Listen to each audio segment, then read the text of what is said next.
Hi, I'm Linsong Chu from IBM Research. So today I'm very happy to share our story of doing anomaly detection on remote sensing data with Ray and Horovod. So first of all, a little bit background on our project. The availability and the quality of remote sensing data has been increasing significantly in the past decade. And a number here we can see is NASA collected averagely 10 million images per day. So the volume is dramatically increasing. And there are many interesting insights hidden in this data. And one very interesting thing that NASA is currently doing is this project called NASA Image of the Day. So what they do is NASA has experts that are sort of like manually look at different remote sensing data and trying to identify interesting events happened in the Earth. So one example is this. So this is a deadly debris flow happened in India early this year. So as we could see, the remote sensing data captured that event very well. However, one problem with that is currently the experts sort of rely on the fact that they are already aware of the events. Then they will, based on the time step of the event, to manually go back to that specific time step and gather the remote sensing data for that specific region. So they have to know these events happening first, then they will go back look for that. However, there are many interesting events happen every day in different corners of the world, and we were hoping to help them to unsupervisedly find these interesting events without knowing in advance that these events already happened and it happened in this time step and in this region. So that's the collaboration we previously worked with NASA. We are basically trying to identify some interesting anomalies that happened in the remote sensing data, which is a good proxy for us to say, okay, an interesting event might happen because we saw an anomaly in the data. So in terms of the approach, I don't want to go too much details into the approach, that's not the real focus today, but I do want to share some of the high level point of view. So what we basically did was we built a UNet deep learning framework to train the model by using inputs from time step t minus k to t minus 1. And we try to predict the image at time t. And what we then do is we will compare the prediction versus the ground truth of how the image looks like, how the image really looks like at time t. And the idea behind this is if the difference is big, we use that difference as a proxy to say that, okay, the larger the difference is, the more possibility that that region has some anomaly that happened because it's shifted quite a bit from our prediction. And of course, this is based on the assumption that we assume, over the time it's changing smoothly. Everything is changing smoothly. Okay, so that's about the background on this project. So we haven't really mentioned Ray and Horovod yet. So where does that come into the picture? So if you think about the challenges of the training, there are two key challenges here. So one is the high volume. So as we saw earlier, NASA collected 10 million images every day, and that's the raw images. So if you think about, training these images, we will need to, for example, use sliding window to get smaller images for different region. And these raw images, for people that are familiar with this domain, these raw images will generate much more higher level images. The images so-called level 2 and level 3 scientific ready images. So consider all this, those 10 million raw images could generate billions of input images. So, and remember, this is per every single day. So the volume is really huge.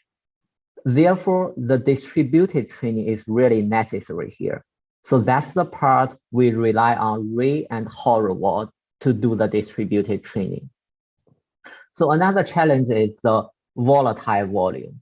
So for a specific region of interest, the daily volume can be very different because on one hand, they have different products for remote sensing data. Some product may land every single day, while some other product may land, for example, every 16 days. And for different regions, the data are collected at different day of the month. So if you want to study a specific topic for a specific region, you may find that the daily volume can change dramatically based on how the data is collected. So in that case, we think serverless training here is also preferred or even necessary, because if you maintain a reserved cluster, it might be a big waste because at some day you don't have any data to train. And if you want to spin up and down manually for a cluster, it is time consuming. And also you have to worry about, at different day, how large of the cluster you want to spin up. So here, if we could achieve this in a serverless fashion, and optionally with advanced, dynamic scaling, then that would be, more preferred in this scenario. So let me switch to the code session.